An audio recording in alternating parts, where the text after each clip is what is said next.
It is the time you have wasted for your rose that makes your rose so important. This is what is written in the highly acclaimed book, The Little Prince. Although this quote may initially seem like a foolish and childish line, as The Little Prince is technically categorized as a children's book, it actually becomes more meaningful when read as an adult. It contains life lessons and social commentary that are awakening and serve as important reminders in life. Anyway, sorry for getting sidetracked by my own love for this book.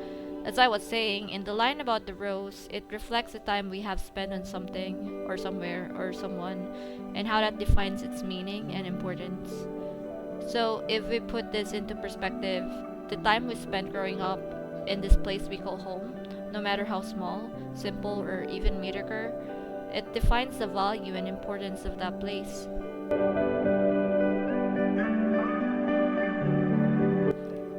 Hello dudes, Magandang araw. This is the second episode of my YouTube channel, and today I'll be talking about the concept of home, its beauty, and what it means. We'll also discuss everything that makes us feel at home, including its importance and value to us, so as its definitions.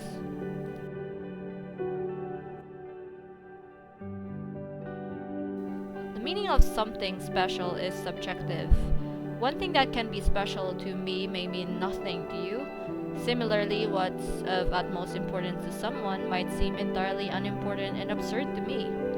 However, upon realizing this, we come to understand that the concept of specialness is actually very subjective. Let me share another quote from the wonderful book I mentioned earlier, The Little Prince, while we're at it. To me, you are still nothing more than a little boy who is just like 100,000 other little boys. And I have no need of you, and you, on your part, have no need of me. To you, I am nothing more than a fox, like 100,000 other foxes. But if you tame me, then we shall need each other. To me, you will be unique in all the world. To you, I shall be unique in all the world. When we consider the perspective of home, we slowly realize that every place you go to is just a place for you, but to others it could be home. Perhaps it is the time you've spent and the connections you've forged in this place that make it your home. Something completely unique in all of the world. As the book described, to me, that is what it means to be home. The place you belong, the place where your heart is. Like that beautiful song by Aaron Aspie called Making All Things New. Home, where my heart is. Home, where my love lives. Home, my beginning and end.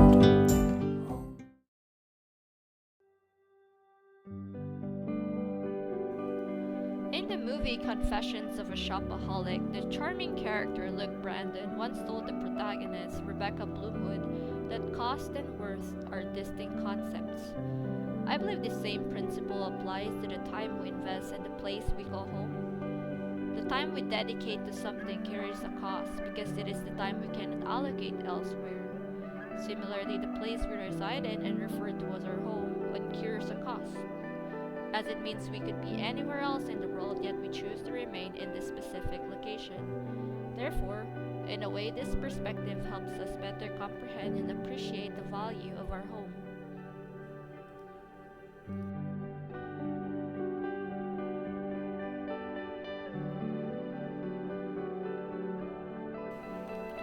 Exploring coming-of-age literature and films, primarily from Western culture, often conveys a profound message about the significance of stepping out of one's comfort zone in pursuit of the unknown. A journey embarked upon for the sake of self-discovery and the quest to find the true meaning of life. Many come to believe that this path is the sole means by which they can navigate life's complexities and develop into their authentic selves. This Western romanticized and idealized portrayal of the quest for self-discovery and meaningful existence in unfamiliar realms can become deeply ingrained in an individual's life narrative. This notion often leads some to believe that home can only be found when one undertakes an independent journey, typically as far away from their place of origin as possible. However, in contrast, for those rooted in Eastern cultures, the opposite perspective often holds true. Eastern traditions place a strong emphasis on close family ties and interpersonal relationships, making staying in one's place of birth and within the family unit as a societal norm. In some sense, this perspective suggests that home is the place where one grows up.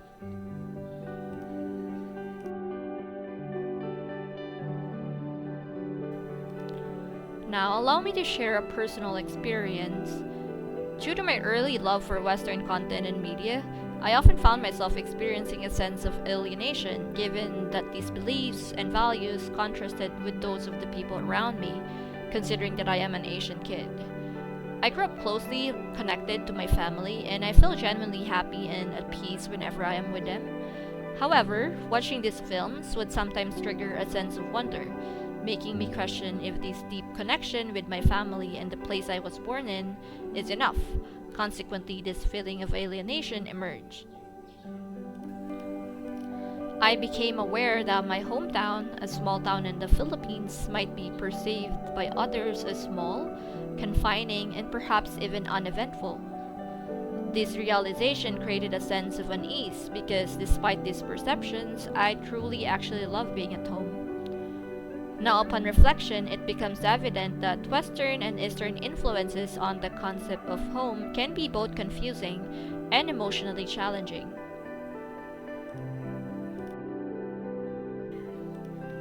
Now, I would not go into this episode by deciding which between the Western idea or the Eastern idea is superior or correct, because it may be different for each and one of us. In light of this contradictory concept of what home is and the journey to finding it, I would like to briefly discuss the concept of Yin and Yang from the teachings for Taoism. Yin and Yang represent that there is good and evil in good. So it is important to always try to find that and find that balance.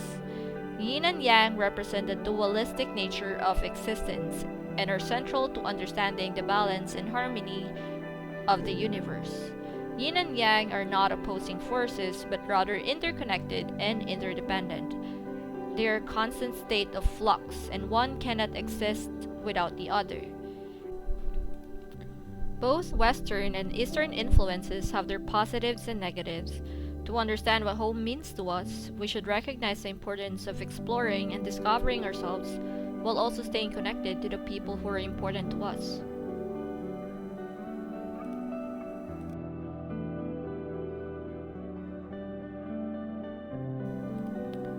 Ultimately, it's up to us to decide what and where our home is.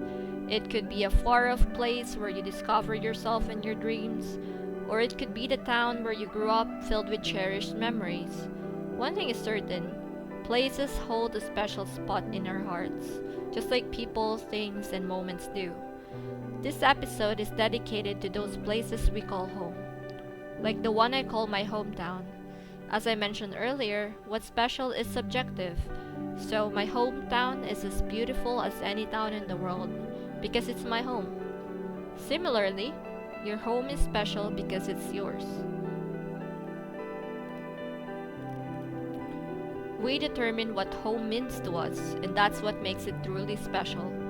In a way, it's like another quote from The Little Prince. Sorry, I can't resist quoting it. You alone will have the stars, as no one else has them. In one of the stars I shall be living. In one of them I shall be laughing. And so it will be as if all the stars were laughing when you look at the night sky. You, only you, will have the stars that can laugh.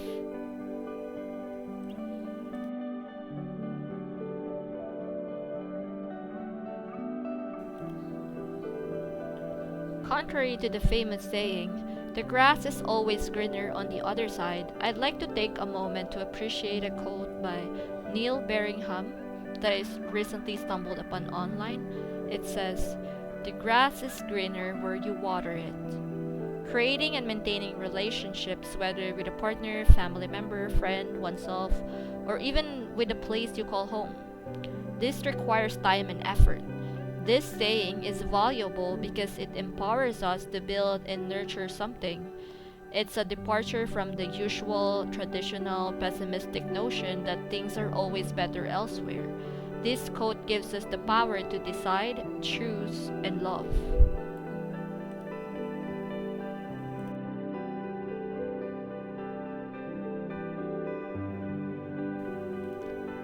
To end this episode, I just want to share that this episode is my homage love letter to the province that I grew up in. The videos are taken by me while I was taking a stroll around my hometown, and I took videos of things I appreciate, things that made me smile, and things I really liked, things I love about my home. I hope you enjoyed it, and I hope it made you appreciate your own home too, wherever that may be.